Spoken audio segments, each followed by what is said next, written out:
నీళ్లు తిరిగాయని అన్నారు. కాంగ్రెస్ వాళ్లు మాత్రం ఏదో గొప్ప పని చేశామని అనుకుంటున్నారని అన్నారు. ఈ విషయంలో ముఖ్యమంత్రికి కనీస మానవత్వం లేనట్టుందని మండిపడ్డారు. లాఠీ చార్జ్ చేసిన పోలీసులపై చర్యలు తీసుకోవాలని, మొత్తం ఘటనపై విచారణ జరపాలని బండి సంజయ్ డిమాండ్ చేశారు. గుంజుకపోతుంటే మెడలు ఉంటాయా పోతాయా, జుట్టుబట్టి గుంజుకపోతే కాళ్ళు చేతులు ఉంటాయా ఇరుగుతాయా అనేటువంటి ఒక భయానక వాతావరణం చూస్తాం. నేను బాధ అనిపించింది చూస్తుంటే, వీడియోలు చూస్తుంటే. గంట గుంజుకోపోతే అమ్మాయిల పట్టుకొని గంట గుంజుకోపోతారా?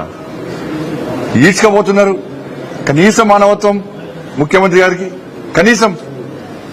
వాళ్ళ భూములు అమ్ముకుంటారు, మా భూములు ఎందుకు అమ్ముకుంటారు అని చెప్పి ప్రశ్నించే ప్రయత్నం చేస్తే మీరు దొంగతనం లెక్క అర్ధరాత్రి దొంగల లెక్క జేసీబీలను 10 జేసీబీలు తీసుకుపోయి రాత్రి మొత్తం చెట్లు కొట్టేస్తారు. నిబంధనల విరుద్ధంగా భూమిని చదువు చేస్తారు.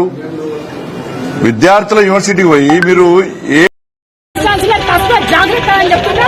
ఈరోజు అసెంబ్లీ సాక్షిగా దీని వెనక సర్కులర్ వెనక గవర్నమెంట్ పాత్ర ఉందా లేదా అన్నది మీరు స్పష్టం చేయండి.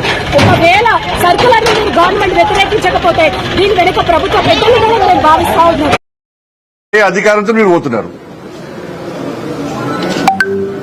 మా భూములు, మా యూనివర్సిటీ భూములు అమ్మకండి అని చెప్పి ఆపే ప్రయత్నం చేస్తే వాళ్ళని గొడ్లను నేను చాలా బాగా అనిపించాను. నేను చూస్తుంటే ఆ చిన్న చిన్న అమ్మాయిలను గుంజుకోబోతుంటే ప్రతి ఒక్కరు ఏడిచారు.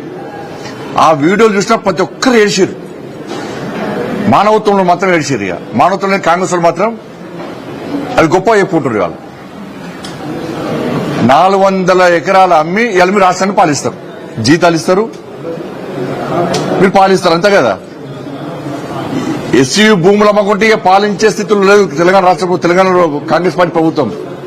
ఎస్సీ భూములు అమ్మకుంటే తెలంగాణ రాష్ట్రాన్ని పాలించే స్థితిలో కాంగ్రెస్ ప్రభుత్వం లేదు. ఈ నెల గడవాలంటే ఎస్సీ భూములు అమ్మాలి, 1000 కోట్లు సంపాదించాలి, 50,000 కోట్ల దాకా సంపాదించుకోవాలి. ఈ నెల 40 రోజులు తెలంగాణ రాష్ట్రాన్ని పాలించాలి. నెక్స్ట్ వాళ్ళు ఇంకో భూములు అమ్మాలి.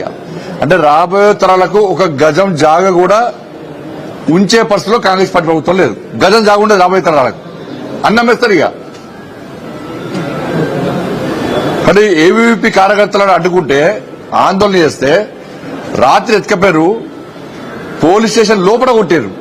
ఏవీవీపీ కార్యకర్తలు 3 పోలీస్ స్టేషన్ లోపల కొట్టారు. ఒక కార్యకర్తను రాత్రి కూడా వదిలిపెట్టలే. అర్ధరాత్రి కొంతమంది వదిలిపెట్టారు, ఇంకో 2 కార్యకర్తలు రాత్రి కూడా వదిలిపెట్టలే. ఇంత ఘోరమైన అరాచకమా? బీఆర్ఎస్ పార్టీ కంటే ఎక్కువ అరాచకం ఇప్పుడు కాంగ్రెస్ పార్టీలో. ఇంత అరాచకం మంచి కాదు. ఇప్పటికైనా ఆ భూముల అమ్మకాన్ని వెంటనే నిలిపియాలని చెప్పి భారతీయ జనతా పార్టీ డిమాండ్ చేస్తున్నది. ఎవరైతే విద్యార్థుల మీద లాఠీచార్జ్ చేశారో, విద్యార్థులు కొట్టారో ఆ పోలీస్ అధికారుల మీద చర్య తీసుకోవాలి. ఫస్ట్ యాక్షన్ తీసుకోండి. మీరు విచారణ జరపాలి. మీరు